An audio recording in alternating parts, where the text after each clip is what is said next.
ऐसी महिलाओं पर कभी न करें भरोसा, जिंदगी हो जाएगी नरक। चाणक्य ने अपनी चाणक्य नीति में जहां भविष्य को उज्जवल बनाने के समाधान बताए हैं, वहीं जीवन में सफल होने और दुष्ट लोगों से बचने के उपाय भी बताए हैं।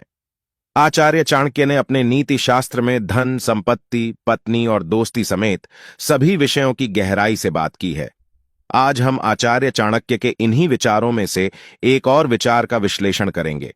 आचार्य चाणक्य ने महिलाओं के विषय में काफी कुछ कहा है, मसलन उनका स्वभाव, उनकी फितरत, उनकी सोच और वो किस समय किस प्रकार से बर्ताव करती हैं। इन बातों पर खास अध्ययन किया है। चाणक्य अपने नीति ग्रंथ में लिखते हैं कि कुछ महिलाएं ऐसी होती हैं जिन पर कभी भी भरोसा नहीं करना चाहिए। चाणक्य अपने नीति शास्त्र में लिखते हैं, लुब्धाना याचका शत्रु मूर्खाणा बोधको रिपुः जारस्त्रीणा पति शत्रुश्चौराणा चंद्रमा रिपुः।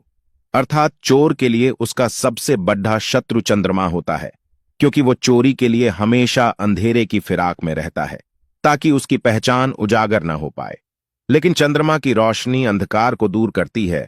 ऐसी महिलाओं पर कभी न करें भरोसा। आचार्य चाणक्य के अनुसार एक भ्रष्ट और बुरे चरित्र वाली महिला के लिए कहा है कि ऐसी महिला कभी भी भरोसे के लायक नहीं होती।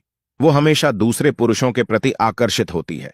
ऐसे में उसके लिए उसका पति ही सबसे बड़ा दुश्मन होता है, क्योंकि वहीं उसकी मंशा के बीच में बाधा बनता है। स्त्री की सुंदरता को देखकर उस पर भरोसा बड़ी भूल हो सकती है। बाहरी सुंदरता से ज्यादा जरूरी उसके गुण होने चाहिए। सुंदरता से ज्यादा स्त्री के संस्कार और शिक्षा को ज्यादा महत्व देना चाहिए। धर्म कर्म में आस्था कम रखने वाली स्त्री पर कभी भी भरोसा नहीं करना चाहिए। आचार्य चाणक्य के मुताबिक स्त्री में लालच की भावना बहुत खतरनाक होती है। यह न केवल घर की शांति भंग कर देती है, बल्कि कई बार पूरे परिवार की बर्बादी का कारण भी बनती है। अहंकारी स्त्री से मां सरस्वती और मां लक्ष्मी दोनों ही नाराज रहती हैं। ऐसे में न तो वह अपने ज्ञान बुद्धिमानी का उपयोग कर पाती है, साथ ही उसका ऐसा व्यवहार सुख समृद्धि भी खत्म कर देता है। गौरतलब है कि देश के महान ज्ञानी और विद्वानों में से एक आचार्य चाणक्य अपने नीति शास्त्र को लेकर काफी प्रसिद्ध हैं। चाणक्य जी की नीतियों के बल पर ही चंद्रगुप्त मौर्य मगध के सम्राट बन पाए थे। आचार्य चाणक्य ने एक नीति शास्त्र की रचना भी की है, जिसमें उन्होंने समाज के लगभग सभी विषयों को लेकर सुझाव दिए हैं। नमस्कार, सबसे पहले आपका स्वागत है।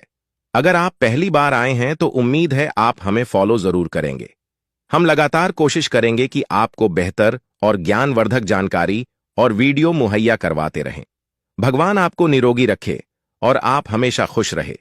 चलिए मिलते हैं अगले और बेहतरीन वीडियो के साथ।